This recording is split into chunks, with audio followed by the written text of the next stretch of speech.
mesdames et messieurs, nous sommes heureux de vous retrouver en présentiel pour cette 7e édition des Journées universitaires sur les enjeux des gouvernements ouverts et du numérique.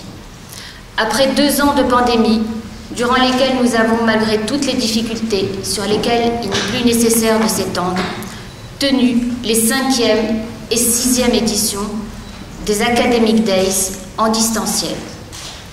Nous avons beaucoup appris de cette pandémie, tant en matière technologique qu'en ce qui concerne la démocratie et son prolongement à travers l'ouverture des gouvernements, thématiques sur lesquelles portent nos recherches universitaires. Tant ces raisons de fond que le contexte que nous venons d'évoquer nous conduisent à nous intéresser cette année à la reconstruction démocratique, aux transformations numériques et à l'ouverture des gouvernements. La démocratie a été largement éprouvée au cours de ces dernières années. Beaucoup s'accordent à dire que la démocratie est en recul dans le monde. Les prédictions d'une fin de l'histoire, théorisées par Francis Fukuyama pour illustrer la fin d'un monde bipolaire à la suite de la chute du rideau de fer, étant confrontées à la réalité la plus actuelle. Préserver la liberté et donc préserver la démocratie est plus que jamais un enjeu permanent, voire un défi. Lors de son discours au Congrès américain du 16 mars 2022, le président Zelensky rappelait que face à la pire guerre depuis la Seconde Guerre mondiale, le peuple ukrainien, qui pour reprendre ses mots est un peuple courageux et épris de liberté, fait face à son destin, qui est de savoir si les Ukrainiens seront libres, s'ils seront capables de préserver leur démocratie. De son côté, le président des États-Unis, Joe Biden, a déclaré dans l'une de ses allocutions au cours de la campagne électorale de mi-mandat que la démocratie est en danger face aux incertitudes liées aux résultats de ces élections. En troisième point d'une liste qui n'est pas exhaustive, la présidente de l'Assemblée nationale française a déclaré le 4 novembre 2022, à l'occasion de l'exclusion d'un député de l'hémicycle: « Ne fragilisons pas notre démocratie.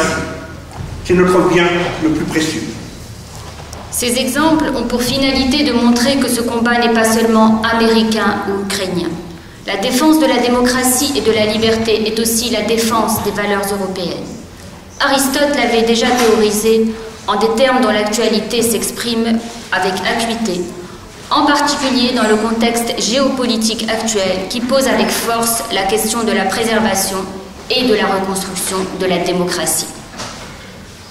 Tout le monde obéit à la considération de l'utile, écrit Aristote. Or, il y a de l'utilité dans ce qui sert à sauver l'État.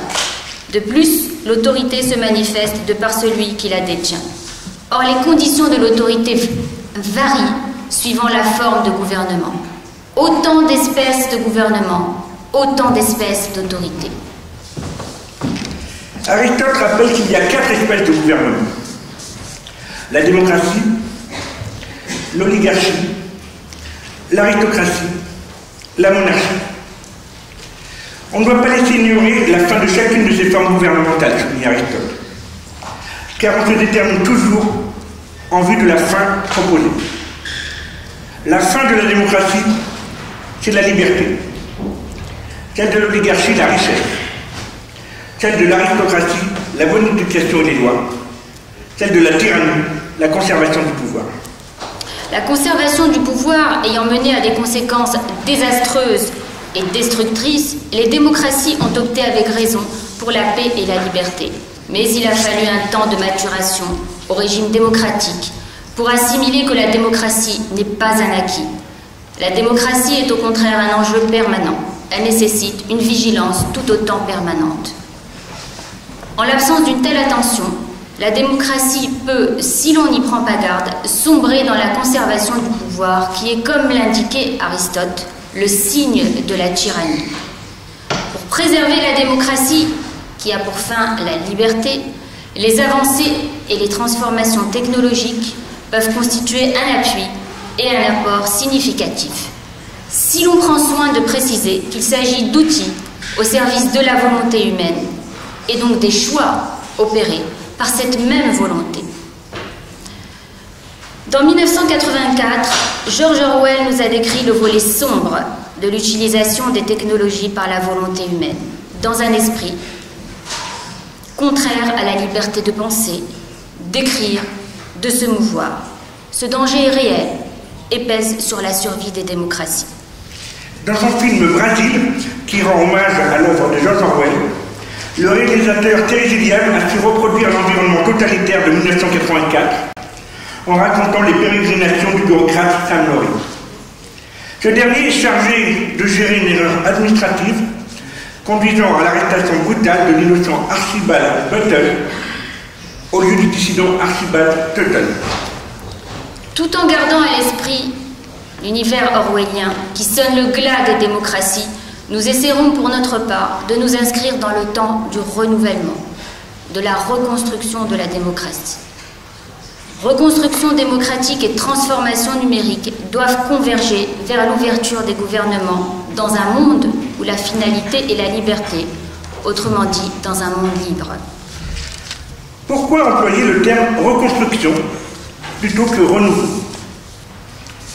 Car la démocratie est à reconstruire et non uniquement à renouveler. Certains pays ont progressivement abandonné le modèle démocratique. D'autres, qui pouvaient y aspirer, s'en sont finalement écartés. D'autres encore ont tenté de renouveler le concept initial en vidant sa substance à travers la notion de démocratie illibérale, un modèle revendiqué dès 2014 par le Premier ministre hongrois Viktor Orbán. D'autres enfin continuent d'appliquer le modèle original de démocratie libérale en constatant année après année son essoufflement, voire son effritement, parfois en toute impuissance, parfois en essayant de la renouveler, mais sans y parvenir réellement. Aussi considérons-nous que la démocratie n'est pas à renouveler, elle est à reconstruire. Il faut redonner au peuple cette envie de décider par lui-même, pour lui-même, de même qu'il faut retrouver cette confiance dans les institutions démocratiques, par une effectivité de la transparence, de la participation citoyenne, de la co-construction et de l'obligation de rendre des comptes. Alors que la démocratie ne fait plus envie, il faut la reconstruire pour avoir envie d'avoir envie de la démocratie. De ce point de vue, les outils numériques peuvent permettre, s'ils sont bien déployés et employés, de rendre effectifs des principes affirmés dès la fin du XVIIe siècle, ainsi qu'au XVIIIe siècle, mais dont la mise en œuvre est beaucoup plus récente. L'ouverture des données est un autre exemple d'enjeu traditionnel qui se renouvelle. En effet, l'un des objectifs de l'ouverture des données est de favoriser la transparence, permettant ainsi de comparer les pratiques, mais aussi aux citoyens de mieux exercer son droit de demander des comptes à tout agent public de son administration.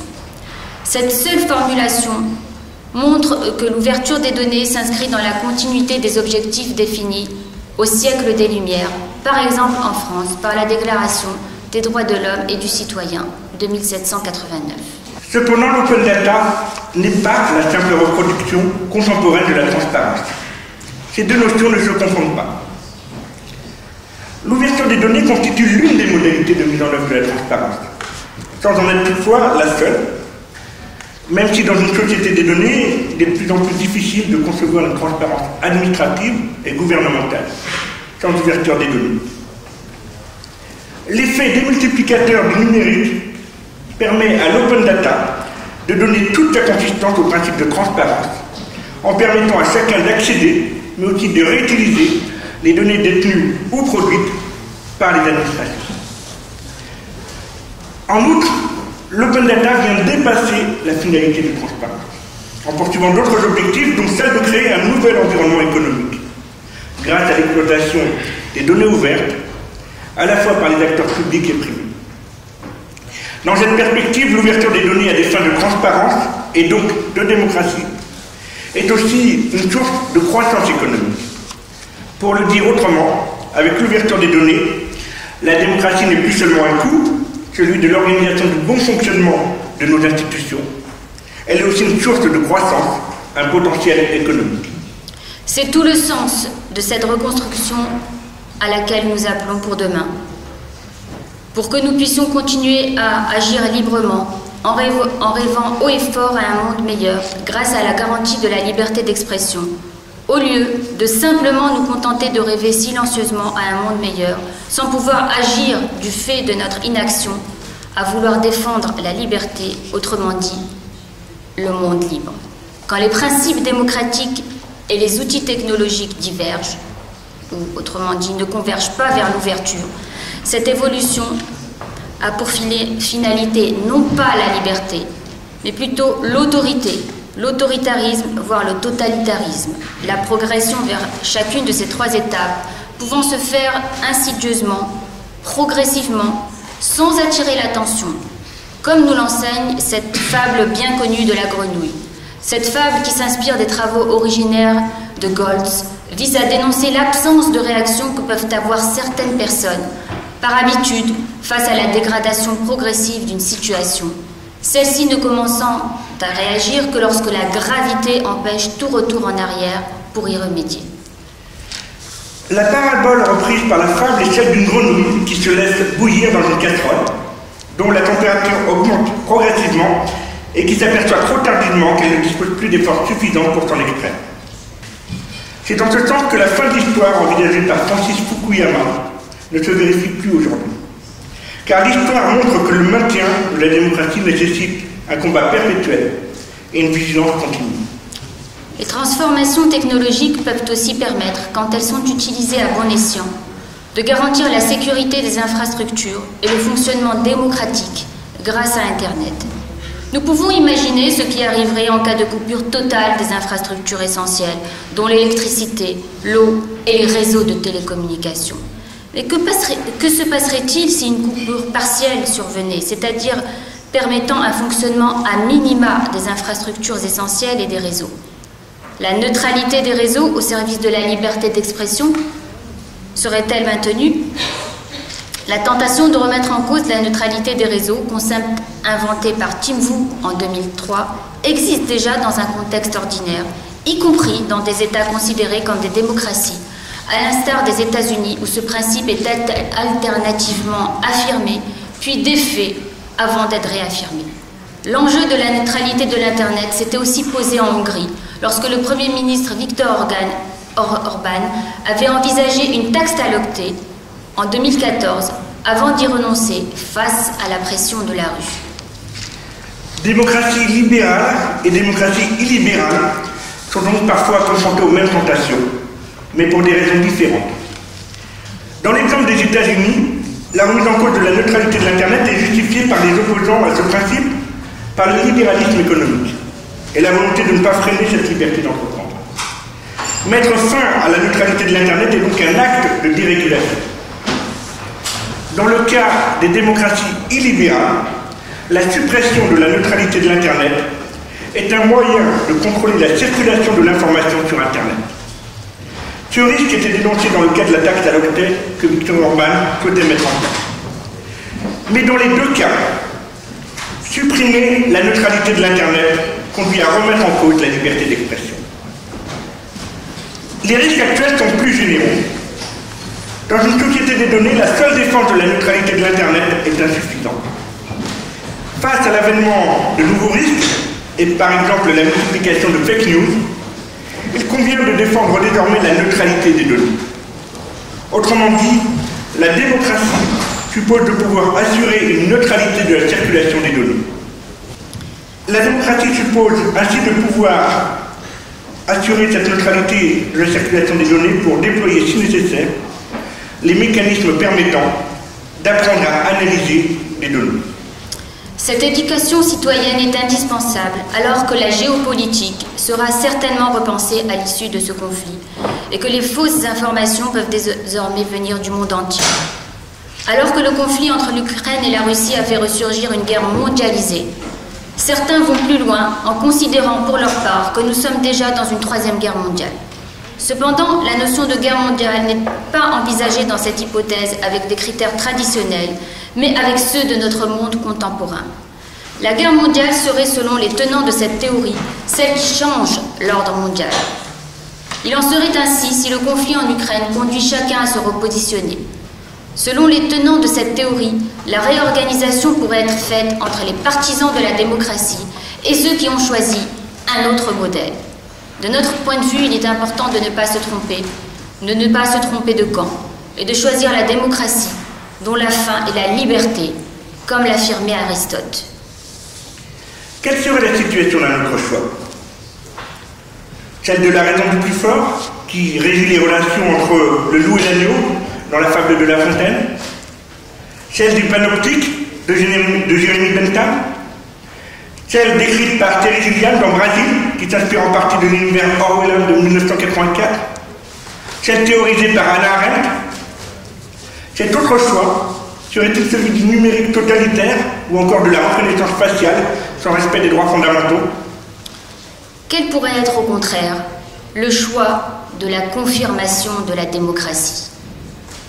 Il serait celui d'un renouveau pour essayer d'enrayer progressivement le niveau de défiance envers la démocratie, qui est caractérisé par exemple par une baisse constante du taux de participation aux élections.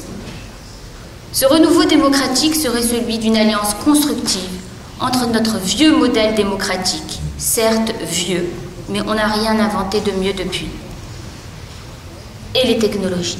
Il s'agirait de repenser le fonctionnement de nos institutions dans cette perspective en utilisant ce qui se fait de mieux dans l'innovation.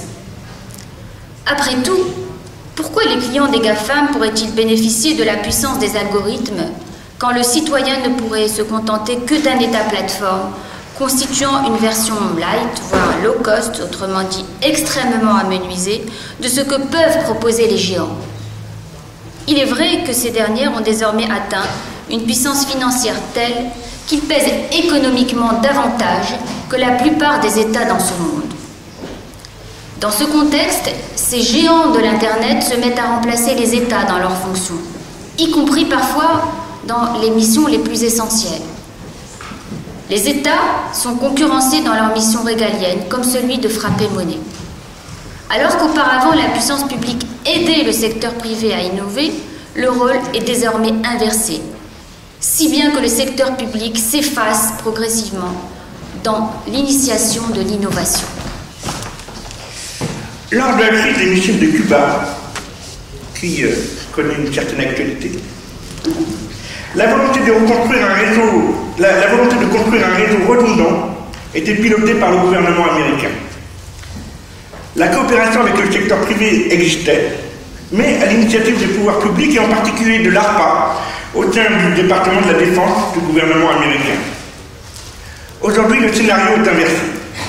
La continuité du réseau de communication en Ukraine est assurée directement par Starlink, qui est une entreprise privée.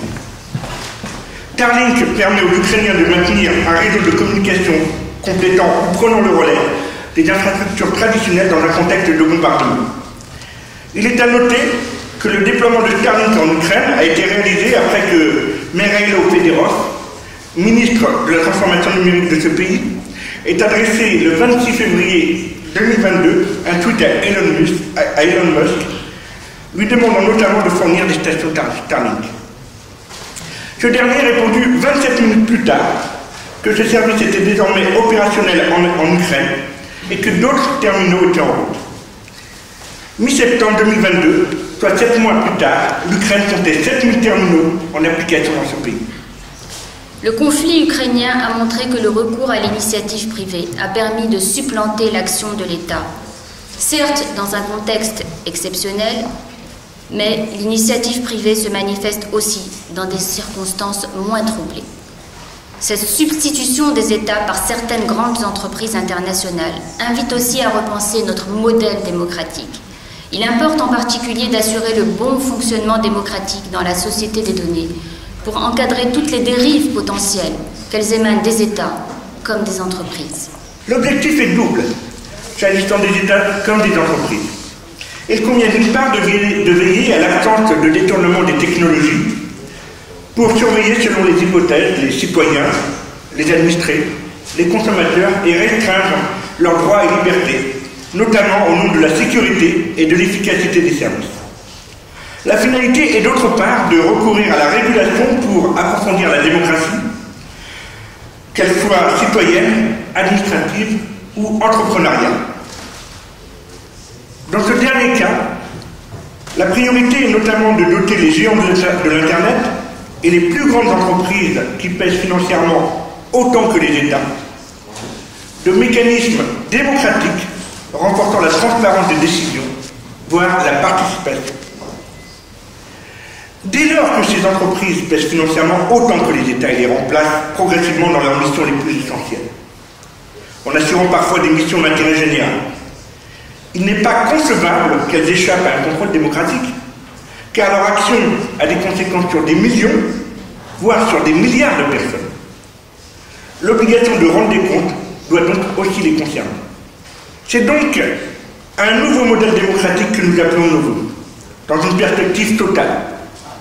Cette refonte de notre modèle démocratique est un chantier de long terme, qui nécessite la participation du plus grand nombre, étant précisé que cette intelligence collective doit commencer dès maintenant pour mettre en œuvre le plus tôt possible ce renouveau démocratique et plutôt ce que nous appelons de nouveau cette reconstruction démocratique.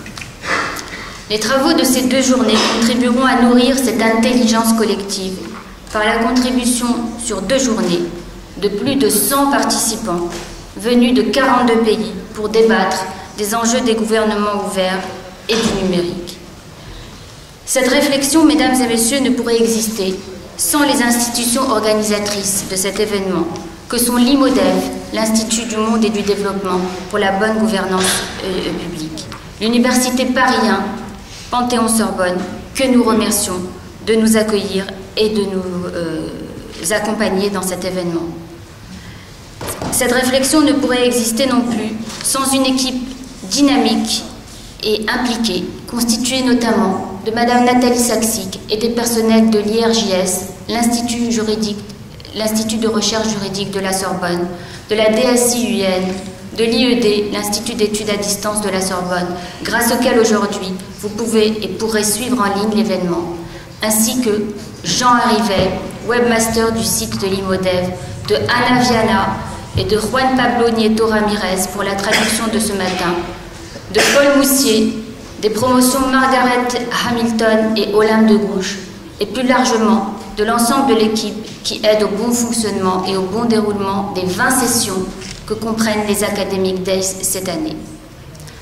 Mesdames et messieurs, ce discours d'ouverture prononcé, il ne nous reste plus, à William Gilles et à moi-même, qu'à déclarer ouvertes les 7e journées universitaires sur les enjeux des gouvernements ouverts et du numérique, à vous remercier de votre présence parmi nous et à vous souhaiter un excellent colloque.